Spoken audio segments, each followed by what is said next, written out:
एगो फूल हो।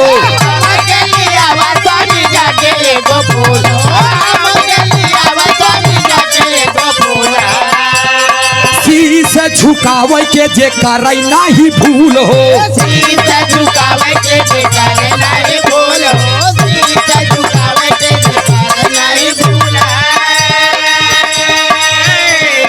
बात माना, हाँ बात माना हमरो पतिराई हो। सीता मांगे मुँह देखाई, बात माना हमरो पतिराई हो।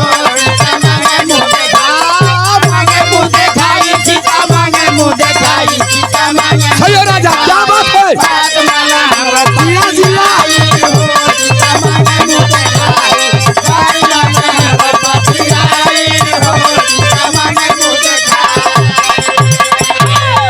₹100 का पुरस्कार अवधेश यादव जी इसी सरजमी से इस बिरहा पर, इस भाव पर प्रसन्न होकर के चरणों में पहले की बहुत बहुत नमन प्रणाम भाई। सब माई भगवती हर मोड़ पे तरक्की रे।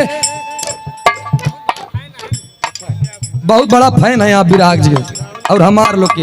और ये राहुल यादव जी तिलई बाजार से भैया की तरफ से सुंदर पंखुड़ियों से गुथा हुआ पुष्पों का हार ₹100 का पुरस्कार देकर सम्मान किए हैं भैया के। हमारे सम्मान बढ़ाए दा आप लोग ताली बजा करके। बहुत बहुत नमन बा। अच्छा ये लड़की भाई हैं, क्या बात है। ये तो रुमलिये से लागत रहा। बहुत बहुत धन्यवाद बा, आशीर्वाद की चाहवा। लेकिन है भैया सीता माई मांग लेन। सीता माई कहने स्वामी ए सैया ए प्रभु चक्रवर्ती सम्राट राजा दशरथ के सुपुत्र मर्यादा पुरुषोत्तम श्री राम कहा गया है आपको याद रहे। धर्म पत्नी कभी कुछ मांगती नहीं है। आज हमका एक ऐसा फूल लिया हुआ जौन फूल क्यों नमस्ते न करे न क्यों के चरण में चढ़ा हो। एक जान लिया प्रभु श्री राम के न रे सीते तुच्छ बातें कर दी तुमने। इतना बड़ा पुष्प वाटिका है, चाहे जौनी कही थी चला जाए हम फूल की तोड़ के ले आई थी कहने लाई तो आवा। लेकिन वो फूल लिया है जौन तोहका देख के भी भले भगवान हो दीनानाथ हो लेकिन तुहू को देख के नमस्ते ना करे। प्रभु श्री राम कहने कोनो बात नहीं चल लिए। धीरे धीरे धीरे धीरे पूरे पुष्प वाटिका में टहरी डाले जौन फूल देखे नमस्ते करे। जौन फूल देखे वो झुक जाए। झुकत झुकत झुकत झुकत वाल्मीकि आश्रम के लगे पहुंचिए। हुआ एक डारी में 2 पुष्प एकदम राम जी जैसा कहो सत्य राम उन्होंने झुका थोड़ी ऐठा जा आवा राम जी लेके चला जाता है धीरे धीरे बर्बाद तो राय पावा तो मारा एक से एकदम ऐठा था। इधर जब राम जी देखें के नो तू ही ना आज हम तुहिन के तोरा पहुंचन मर्यादा पुरुषोत्तम श्री राम जी। एक पुष्प की बात थी और उन्होंने आगे वाले पुष्प को तोड़ करके और ले लिया। जब तोड़ के ले लें तो कोनो दिक्कत नहीं। माता सीता जी के आंचल में जब दिए धरते मान पुष्प एक बच्चे का रूप ले लिया और पूरा खून से लथपथ हो गया। और जब खून से लथपथ हो गया तो ये मोरी माई रे सीता माई दिखते मान कहत काहे मार सब दूसरे अंतरे में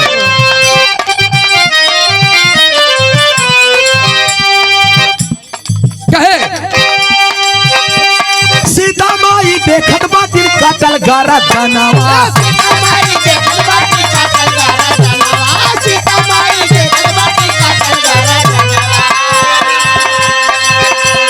साड़ा पतबा भाई अपन हेरत बा पीला नवा।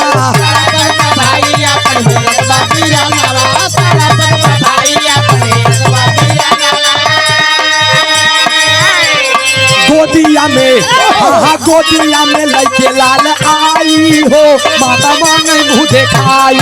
गोदिया में लइके लाल आई हो सीता मांगे मुँह देखाई। सीता मांगे मुँह देखाई। सीता मांगे मुँह देखाई।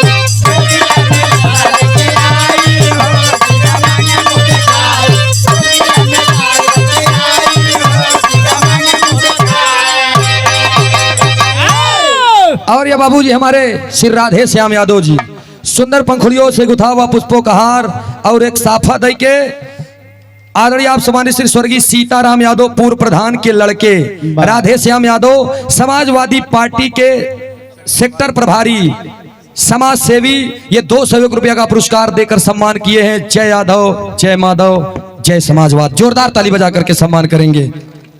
हाँ ठीक बा हो जाई तनी से हम समाजवादी अगली बार गाओ कोनो को नंबर दे दी। ए भैया माई सीता जी पुष्प ली तो माई के जियरा गाई के और पुतवा के जियरा कसाई के। तो बाबू के जियरा साढ़े के। माई जब देखी कैसे मनैया यार, माई जब देखी अरे बाप रे बाप मेरा बच्चा तड़प रहा है। उस पुष्प ने कहा माँ मुझे पिताजी ने तोड़ा है, मेरे भाई से मुझे जुदा किया है माँ। अब वो लेके चल दीन, जब लेके चल दीन कहा वाल्मीकि आश्रम पे, जब लेके गए हुआ तो लड़का लेके तो गए रही माई सीता जी घूमे टहरे समय नहीं बजादा, घूमे टहरे के दौरान वाल्मीकि आश्रम में गई और वहां से निकल दी। जब वहां से निकल दी वाल्मीकि मुनि आए, बिटिया का दर्जा दे रहे थे वाल्मीकि मुनि। जब देखे कि सीता माई तो है ये ना है न लड़का बा, अरे बाप रे बाप अभी हमारी बेटी आएगी और मुझसे सवाल करेगी कि आखिर हमार बेटवा बा कहाँ। वाल्मीकि मुनि जी सीता माई के दिल में दर्द ना हो और वो अपने बच्चे के वियोग में तड़पे ना, वही जगह एक कुसा रहन हुई, कुसा से एक लड़का के पैदा कर देन जेका कुछ बताएं, वही वाल्मीकि आश्रम में लव और कुश के मुलाकात। दोनों भाई बहन जब दोनों भाई बहन धीरे धीरे जवान हो गए, जब दोनों भाई जवान हो गए तो मर्यादा पुरुषोत्तम श्री राम धीरे धीरे बाद में लव और कुश के जब बियाह करें तो लव के बियाह करें सुमित के साथ है, और सुमित के साथ साथ लव अपने पत्नी के साथ जिंदगी व्यतीत करने लगे। जहां जियत रहे जिंदगी उस नगरी का नाम लवपुरी पड़ा। और आज के दौरान में वही लवपुरी लाहौर बना जो यहाँ नहीं पाकिस्तान में है। गीत के समापन बा अगली पार्टी के नंबर गुरु घराने के परिचय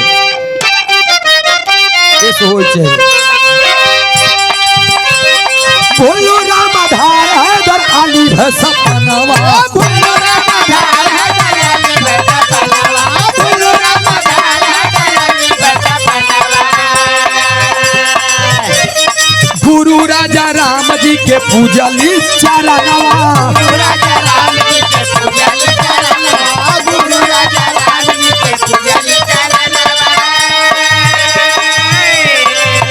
अरे सूरज भोजराज का पिताई हो, सीता माई मुँह देखाई।